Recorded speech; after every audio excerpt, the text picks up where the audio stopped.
8:02 हुआ है। कल जब घड़ी में 8:45 हो रहे थे तब साहिल साक्षी के सामने आता है, लेकिन तब तक साक्षी को नहीं पता होता कि ये जो साहिल है ये उस पर अब हमला करेगा, हैवानियत की सारी हदें पार कर देगा।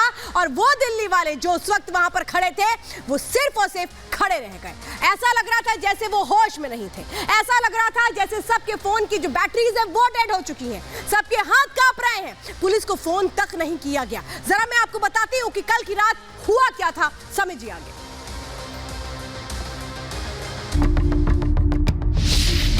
तो दिल्ली में जिस तरह की हैवानियत सामने आई है साक्षी के साथ, जो कुछ हुआ उसने कई सवाल खड़े कर दिए हैं कि आखिर साक्षी के साथ इतना कुछ होता रहा तो लोगों ने पुलिस को फोन क्यों नहीं किया?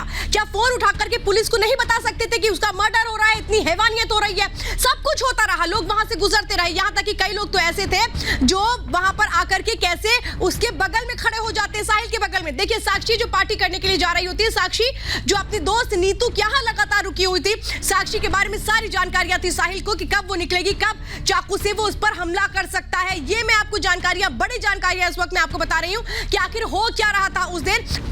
तो देखिए, ये वो जगह है जहां पर कत्ल किया जाता है साक्षी का। इंतजार कर रहा होता है साहिल की वो कब अपने दोस्त के घर से लौटती है पार्टी करके, इंतजार वो कर रहा था अपने घर वो कब जाती है और उसी के बाद उसका मर्डर कर दिया जाता है। एक के बाद एक 25 वार किए जाते हैं। लेकिन जो साहिल है उसके मन में क्या था? साहिल जिसके लिए कहा जाता है कि वो साक्षी के साथ जिंदगी बिताना चाहता था, लेकिन फिर उसका कत्ल क्यों कर दिया गया? अंदर की खबर में आज मैं कई बड़े खुलासे करने जा रही हूं और आपको बताऊंगी कि आखिर कौन था जो सब कुछ जानता था कि साहिल ऐसा कदम उठाने जा रहा है। अंदर की खबर में हम ये भी आपको बताएंगे, बड़ा खुलासा हम आपको करेंगे कि आखिर उस दिन क्या हुआ था, क्या साक्षी और साहिल एक दूसरे को पहले से जानते थे? अंदर की खबर में कई बड़े खुलासे इस वक्त करते हैं। तो अंदर की खबर में अब बड़ा खुलासा मैं करने जा रही हूं। अभी तक जो खुलासे किए उसके बाद अब ये अगला खुलासा है।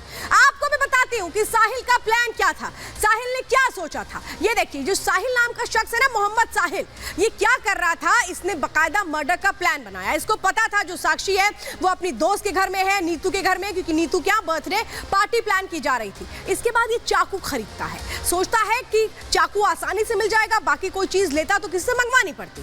बाजार से ही चाकू लेकर के आता है, धारदार हथियार लेकर के आता है, लेकिन जो चाकू था उसका मकसद खाना बनाना नहीं था, किसी की को मौत के घाट उतार देना था।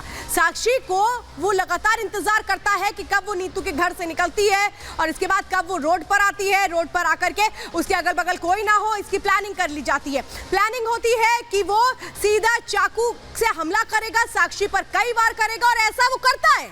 एक नहीं, दो नहीं, 25 वार साक्षी के शरीर पर हो रहे होते हैं। 16 साल की नाबालिग लड़की जब इससे भी जी नहीं भरता है तो वो सिर पर चाकू भोंक देता है। सोचिए, शरीर पर एक के बाद एक वार, इसके बाद सिर पर वार करता है, चेहरे पर पत्थर से हमला करता है। ये दूसरा प्लान मैं बताती हूँ, वो चेहरे पर पत्थर से हमला क्यों करता है। वो चेहरे पर पत्थर से हमला कर देता है ताकि कोई पहचान ना पाए इसके बाद साक्षी को कि ये साक्षी है। सोचिए कितना खतरनाक प्लान है, किसी का दिमाग ऐसा भी काम कर सकता है।